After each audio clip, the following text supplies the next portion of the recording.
இந்திய அண்ணா திராவிட முன்னேற்ற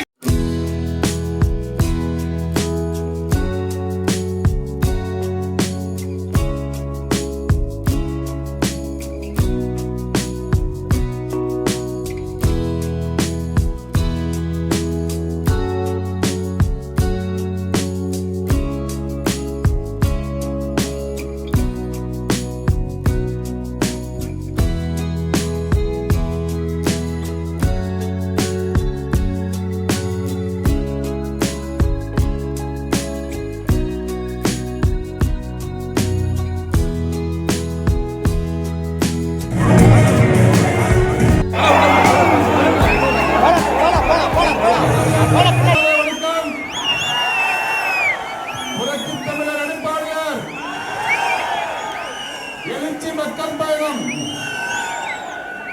தமிழக மக்களை காப்போம், தமிழகத்தை மீட்போம். தமிழகம் முழுவதும்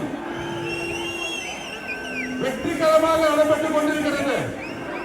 இன்னைக்கு நாம இங்க வந்துட்டு 3 மணி நேரம் லேட். ஏன்னா ராய்கோட்டில் ஆகட்டும், கிளமங்கலம் ஆகட்டும், நெக்ரிகோட்டில் ஆகட்டும் பார்த்தா இந்த வருகின்ற 2026 திமுக டெபாசிட் இல்லாத வெற்றி நிறுத்தி காட்டுகிறது. அந்த வகையில இந்த எழுச்சி பயணம் இன்னைக்கு நடைபெற்றுக் கொண்டிருக்கிறது.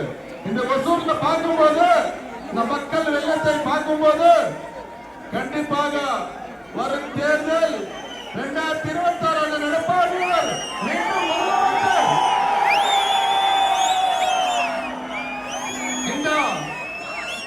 விடிய திமுக அரசு வீட்டுக்கு அனுப்புற டைம் 8 மாசம் தான் இருக்குது. சாவு மணி அடிக்கிற டைம் 8 மாசம் தான் இருக்குது. அண்ணன் எடப்பாடியார் மீண்டும் முதலமைச்சராகி அம்மாவோட ஆட்சி, புரட்சித் தலைவர் எம்ஜிஆர் ஆட்சி, மீண்டும் நமக்கு 4 மன்னன் ஆட்சி மீண்டும் மலர இந்த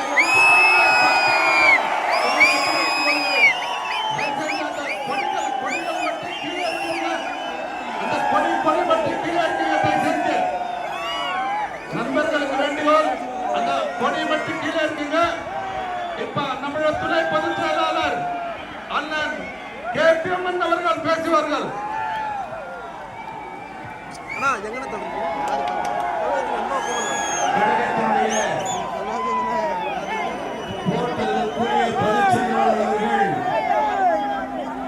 ஓசூர் சட்டமன்ற தொகுதி வாக்காளர் பெருமக்களையும், தாய்மார்களையும், இளைஞர் பெருமக்களையும் சந்திக்க வந்திருக்கிறார்கள். இந்த சந்திப்பு ஓசூர் தொகுதி 2026 அனைத்து இந்திய அண்ணா திராவிட முன்னேற்ற கழகத்தினுடைய வெற்றி தொகுதி என்று இந்த கூட்டமே பறைசாற்றிக் கொண்டிருக்கிறது. இன்றைய எதிர்கட்சி தலைவராக இருக்கின்ற போற்றுதலுக்குரிய எடப்பாடியார் அவர்கள் அடுத்து நடைபெற இருக்கின்ற 2026 சட்டமன்ற தேர்தலில் உங்கள் ஆட்சியோடு மீண்டும் ஓசூர் மாநகரத்தில் வந்திருக்கின்ற பொழுது தமிழகத்தினுடைய முதலமைச்சர் இங்கே வர வேண்டும். அதற்கு இந்த சாட்சியம் என்ற வகையிலே மீண்டும் ஒரு முறை உயர்வாக கையை தட்டி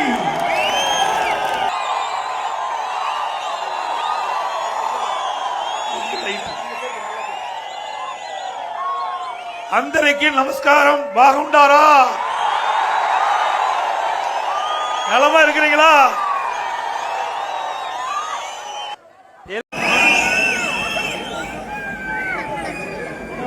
பொன்மனச்செம்மல் புரட்சித் தலைவர் எம்ஜிஆர்,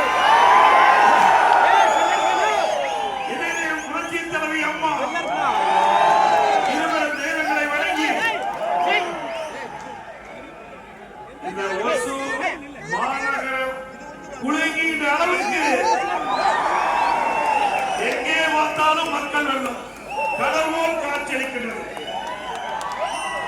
அந்த அளவுக்கு சிறப்பான எழுச்சி பயண நிகழ்ச்சியிலே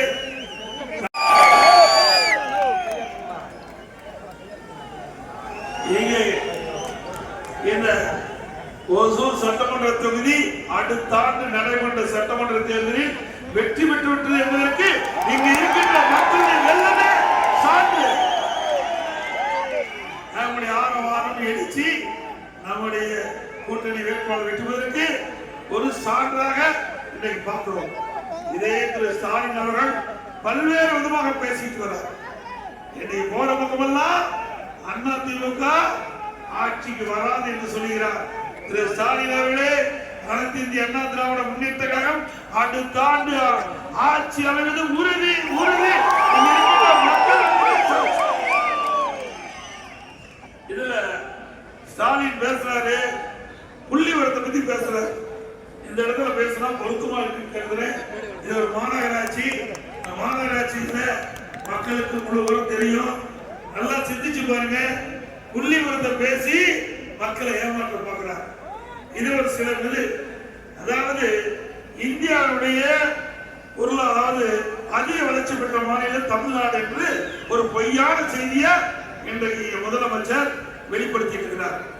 இன்றைய தினம் 11.19 இந்த ஆண்டு பொருளாதார வளர்ச்சி எட்டின்னு சொல்றாரு.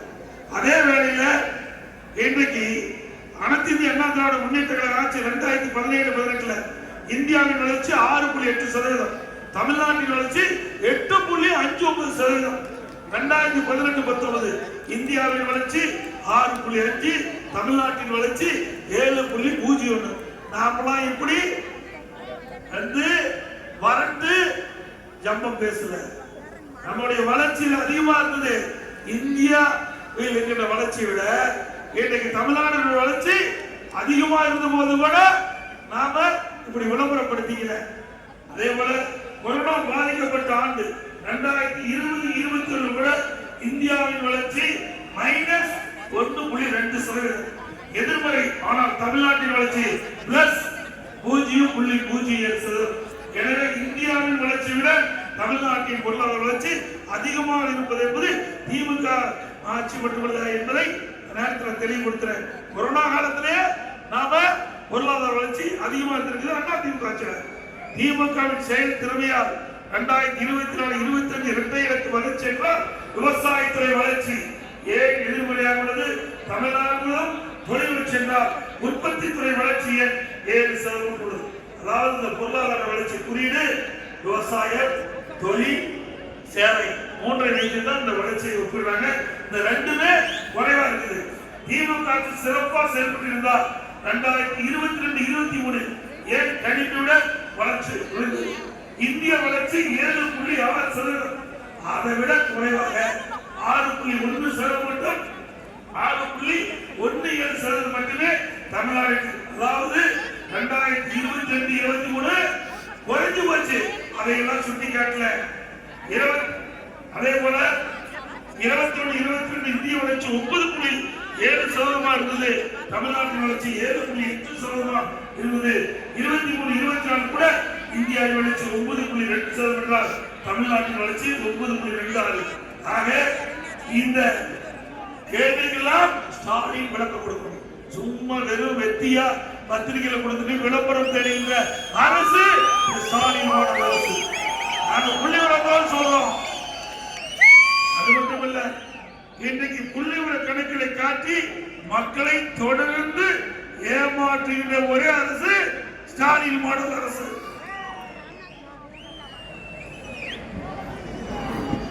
இரண்டாவது, இன்றைய தினம் நான் வரும்போது தொலைக்காட்சியில் பார்த்தேன்.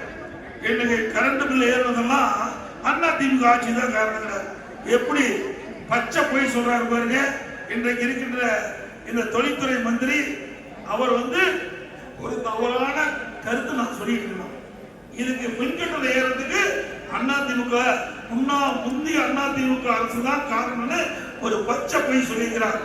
உதய மின் திட்டம் இந்தியா முழுவதும் ஒப்பந்தம் போட்டாங்க, தமிழ்நாடு மட்டும்தான் ஒப்பந்தம் போடல. அப்போ சில நிபந்தனைகள் தளர்த்தினா தமிழ்நாடு அரசு அந்த உதய மின் திட்டத்தில் ஒப்பந்தம் போடும் என்று நாம் கேட்டுக் கொண்டிருக்கிறேங்க. அன்றைய மத்திய அரசு அதுல 2017ஆம் ஆண்டு உதய திட்டத்தில் கையெழுத்திடம் 2 கட்டுப்பாடுகளை நீக்கினா அங்க போடணும். 1, 3 மாதத்துக்கு ஒரு முறை மின் கட்டணம் உயர்த்தப்பட வேண்டும் என்ற கட்டுப்பாடு நீக்கம். இரண்டாவது விவசாய மின் மோட்டாருக்கு மீட்டர் பொருத்த வேண்டும் என்று கட்டுப்பாடு நீக்கும். இந்த 2 கட்டுப்பாடு நீங்கிய காரணத்தினால்தான் அனைத்து இந்திய அண்ணா திராவிட முன்னேற்ற கழக அன்றைய அரசு இந்த உதவி திட்டத்துக்கு நாம் ஒப்பந்தம் போட்டோம்.